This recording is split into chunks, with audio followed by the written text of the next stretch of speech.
Epilepsi merupakan salah satu penyakit kronik dengan angka kejadian tinggi khususnya di negara berkembang. Penyakit epilepsi bersifat kronik, sehingga dapat mengganggu kualitas hidup dan membutuhkan biaya cukup banyak. Epilepsi juga dikenal dengan sebutan ayan yang memiliki ciri khas berupa kejang kambuhan yang seringnya muncul tanpa pencetus. Penyakit ini terjadi karena adanya gangguan sistem saraf pusat neurologis yang menyebabkan kejang atau terkadang kehilangan kesadaran. Pada pengidap epilepsi kejang bisa terjadi lebih dari sekali atau berulang-ulang di waktu yang sama atau di waktu berbeda. Bahkan, bisa menyebabkan kejang di saat tidur.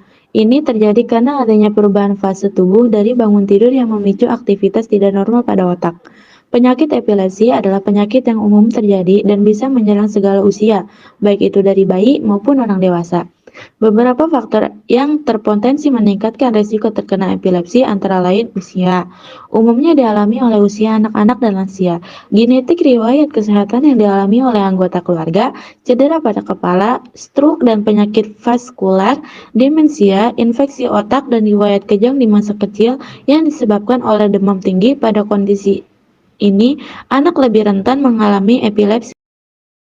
Epilepsi berdasarkan penyebabnya dibagi menjadi dua, yaitu yang pertama ada epilepsi idiopatik, disebut juga sebagai epilepsi primer, jenis epilepsi yang penyebabnya tidak diketahui atau disebabkan faktor genetik.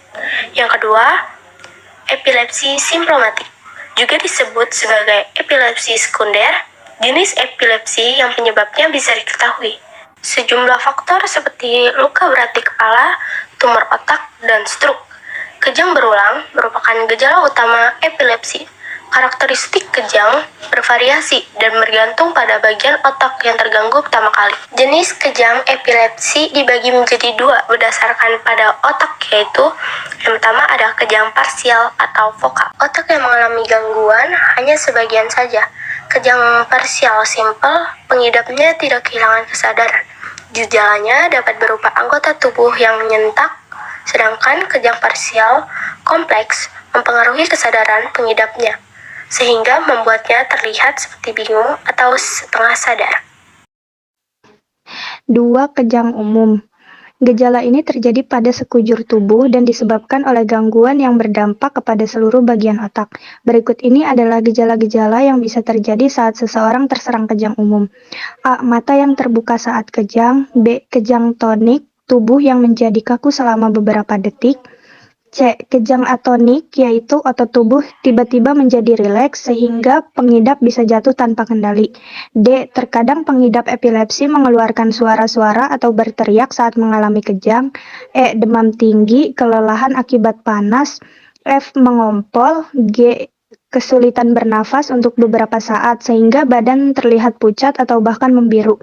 H. Kejang menyeluruh membuat pengidap benar-benar tidak sadarkan diri dan setelah sadar terlihat bingung selama beberapa menit atau jam. Epilepsi adalah penyakit yang tidak bisa disembuhkan. Itu artinya seseorang akan memiliki penyakit ini seumur hidup. Akan tetapi, beberapa gejalanya dapat dikendalikan dengan beberapa perawatan dokter. Epilepsi merupakan penyakit yang tidak hanya menyangkut masalah kesehatan, namun juga menyangkut sosial dan ekonomi penyandang dan keluarganya.